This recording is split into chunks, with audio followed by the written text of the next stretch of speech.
सबसे पहले तो चिन्मय मिश्र जी, आपका हमारे कार्यक्रम में स्वागत है। धन्यवाद। पूरी दुनिया जलवायु परिवर्तन के बड़े संकट से जूझ रही है। इस संकट को आप किस रूप में देखते हैं? मतलब ये संकट सभ्यता का संकट है, सभ्यता के नष्ट होने की तरफ बढ़ने का संकट है और ये पिछले कई हजार साल बल्कि कई करोड़ साल बाद इतना बड़ा संकट पृथ्वी के ऊपर आया है। पर समस्या ये है कि हम उसकी गंभीरता को समझ नहीं पा रहे हैं और बहुत छोटे प्रयत्न कर रहे हैं कि हम जो जलवायु का संकट है, जो पर्यावरण पर संकट है, उस संकट को लगता है कि हम किसी पीस मिल में छोटी छोटी चीज़ों से उसको हम सुधार लेंगे। ये संभव नहीं है। इसके लिए एक बड़े स्तर पर प्रयत्न करना होगा। हमें हमारी सोच को बदलना होगा। हमें अपनी जो प्राथमिकताएं हैं, सबसे बड़ी बात ये है कि हमें अपनी प्राथमिकताओं को बदलना होगा। हमें पुनः कहीं ना कहीं ये कोशिश करना होगी कि ऊर्जा के प्रति हमारी जो निर्भरता है वो कम हो। मिश्र जी, ये पूरा जो पर्यावरण का हमने विनाश की तरफ अपना कदम बढ़ा दिया है और हर कोई चाह रहा है कि हम अपने अपनी तरफ से पहल करें, लेकिन बावजूद उसकी ये स्थिति संभल नहीं पा रही है। तो दोषी सबसे बड़ा कौन है और प्रयत्नों में भी क्या हमें तेजी लानी होगी? नहीं, ये तो करने ही होंगे प्रयत्नों में तेजी, पर समस्या सबसे बड़ी मनुष्य के साथ ये है कि वो ये समझता है कि वो अमरता लेकर के आया है ना। महाभारत जब हम पढ़ते हैं तो महाभारत में कुछ यक्ष प्रश्न है। तो यक्ष प्रश्न में जो है वो जो यक्ष है वो युधिष्ठिर से पूछता है कि दुनिया का सबसे बड़ा आश्चर्य क्या है। युधिष्ठिर कहते हैं कि सबसे बड़ा आश्चर्य ये है कि आदमी दूसरे को जब मृत देखता है उसके बावजूद वो ये नहीं सोचता कि ये कभी उसके साथ भी घटेगा। ठीक वैसा ही सब तरफ हो रहा है कि हम ऐसा समझ रहे हैं कि हम बच जाएंगे, कि हम एयर कंडीशन लगा के बच जाएंगे, हम ज़मीन के नीचे जा कर के बच जाएंगे। ऐसा होगा नहीं क्योंकि सबसे बड़ी बात यह है कि एक पूरी जो प्रक्रिया है प्रकृति में जो चलती है, उस प्रक्रिया में आप कुछ दिन के लिए अलग से बचे रह सकते हैं, पर अंततः अगर आप उसको संवारने की कोशिश नहीं करेंगे, वो प्रकृति के साथ अन्याय बंद नहीं करेंगे, तो जो हश्र है वो हमारे सामने एकदम खुला है। पर्यावरण का जो संकट गहराता जा रहा है, महात्मा गांधी का आपने बहुत ही बारीकी से अध्ययन किया है, काफ़ी शोध किए हैं, उनके बारे में काफ़ी लिखा है, पढ़ा है। आपने क्या महसूस किया है कि गांधी के दर्शन को आज यदि हम अपनाते हैं तो किस प्रकार से हमारी पर्यावरणीय चिंताएं दूर हो सकती हैं? सवाल ये कि यदि नहीं, गांधी का चिंतन ही अपनाना पड़ेगा। इसके अलावा आपके पास अब और कोई रास्ता बचा नहीं। दुनिया को हम जितनी बिगाड़ सकते थे हम बिगाड़ चुके हैं और उसको सुधारने के हमारे सारे प्रयास लगातार जो है वो असफल होते जा रहे हैं। गांधी 100 साल पहले कह चुके थे कि ये औद्योगिक जो सफलता है, ये क्रांति है, ये 9 दिन का मेला है।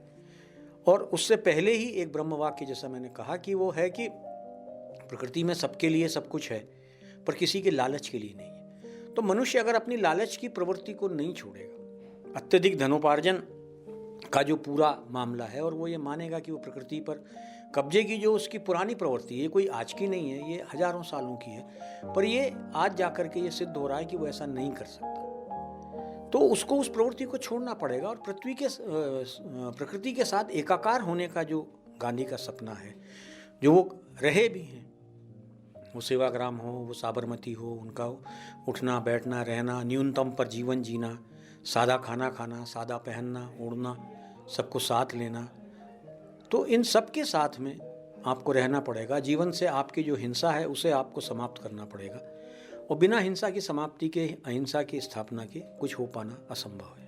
लगातार क्योटो प्रोटोकॉल, पेरिस समझौता, पोलैंड COP24, ये सारे क्रम चले आ रहे हैं और तकरीबन 200 देश इसमें पार्टिसिपेशन कर रहे हैं लगातार।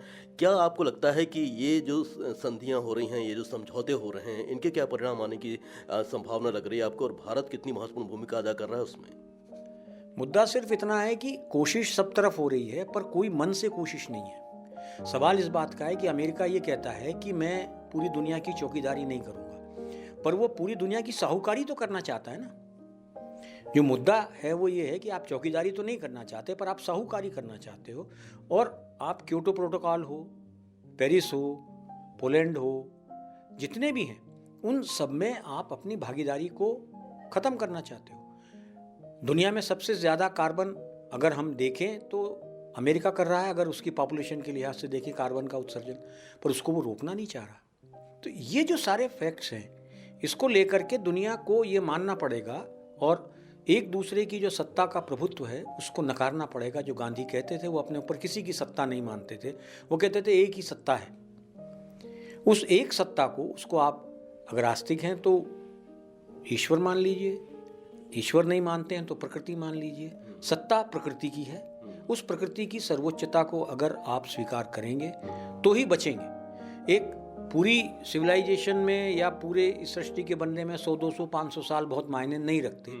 हमारा जीवन में हो सकता है पृथ्वी बची रहेगी और बची ही रहेगी, पर सोचना हमेशा भविष्य का पड़ता है जो वर्तमान से शुरू होता है। भारत का स्टैंड आप कहाँ देख रहे हैं इस समय पूरी वर्ल्ड के 200 देशों में? दरअसल मैं वो इस स्टैंड को ये मानता हूँ कि वो बहुत कम है, और अगर हम गांधी के हिसाब से अगर अपने देश को चलाने की भूमिका नहीं रखेंगे, हम ये मान रहे हैं कि, और ये कह रहे हैं कि हम जब तक अपने उस ऑप्टिमम अधिकतम कार्बन उत्सर्जन पर नहीं चले जाएंगे तब तक हम नीचे नहीं आएंगे, तब तक हम कोई समझौता नहीं मानेंगे।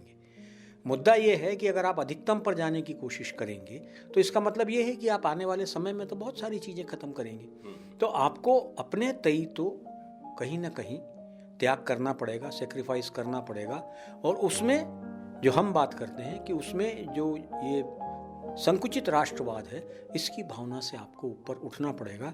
और विश्व बंधुत्व का जो पूरा हमारा पुराना जो पूरा मामला है, जो पूरा विचार है, उस विचार को आपको अपनाना पड़ेगा कि आप अपने यहाँ कम करिए, पड़ोसी करता है या नहीं करता उससे हमें मतलब नहीं है। हमें अपने तय कम करना है। हमें किसी अपराध को या कैंसर को लेकर के ऊपर तक नहीं जाना है कि जब वो बिल्कुल ऊपर तक पहुंच जाएगा तब हम उसका इलाज करेंगे। इलाज उसके पहली स्टेज पर अगर हम हैं तो हमें यहाँ से करना पड़ेगा और दुनिया के सामने एक उदाहरण रखना पड़ेगा जो भारत आज की स्थिति में नहीं रखना चाहता। एक सामान्य आदमी अपनी तरफ से क्या पहल कर सकता है रोज़मर्रा की ज़िंदगी में ताकि हम इस बढ़ते पर्यावरणीय संकट को नियंत्रित कर सकें? 2 बातें हैं, अपनी ज़रूरतें कम करें, कम से कम सामान का उपभोग करें, और प्रकृति के ज़्यादा से ज़्यादा सानिध्य में रहें। हमसे बातचीत करने के लिए, इतना समय देने के लिए चिन्मय मिश्र जी, आपका बहुत बहुत शुक्रिया। आपको भी धन्यवाद।